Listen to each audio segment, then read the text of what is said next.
My name is Clare Ovey. I'm the head of the Department for the Execution of the Judgments of the European Court of Human Rights, which is part of the Council of Europe in Strasbourg.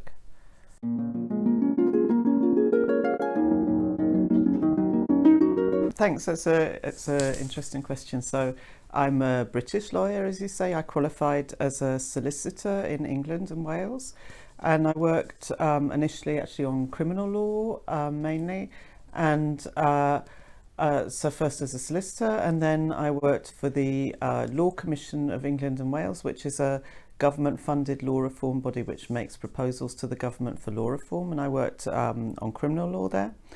And then really it was just almost by accident I saw they were advertising for lawyers for the European Court of Human Rights, and I thought it looked interesting. I thought it'd be interesting to work in France for a bit, so I applied for it, and I was lucky enough to be accepted for that job. And then I worked in the European Court of Human Rights in the registry for about 25 years, working mainly on cases against the UK but also against other nationalities. And then I was seconded by the court to the committee, the secretariat of the Committee of Ministers, which and my main job there was organising and working on the human rights meetings of the Committee of Ministers. And then from there I asked, in fact, to be transferred to this Department of Execution because I was just getting more and more interested in execution. And so I've been working here since I lose track now, but since about 2018, I think, and I've been the head of department for the last year.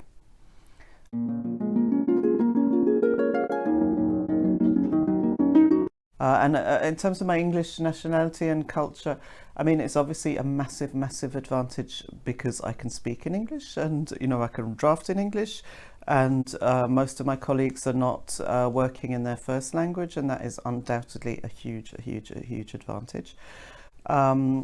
But apart from that, I don't really think my nationality and culture have had a big influence on my work, because particularly working on execution, you have to really have a knowledge of the legal systems and the political situation of a lot of different member states. So, in fact, possibly it's a disadvantage being British for that, because so few states have a common law system, and so you have to really learn about civil law systems and constitutional systems as well, which is very different from the UK. So the UK is quite an unusual country for the Council of Europe.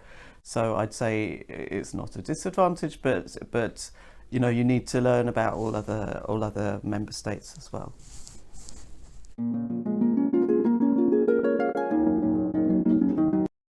Secretariat, we are neutral. We're in a position within the Department of Execution. We've got several kind of roles actually. So one of our main roles is advising the Committee of Ministers, helping at the committee's human rights meetings. But we also have a big role in advising the member states who have judgments to execute, and providing expertise and helping organise cooperation activities to help them execute judgments.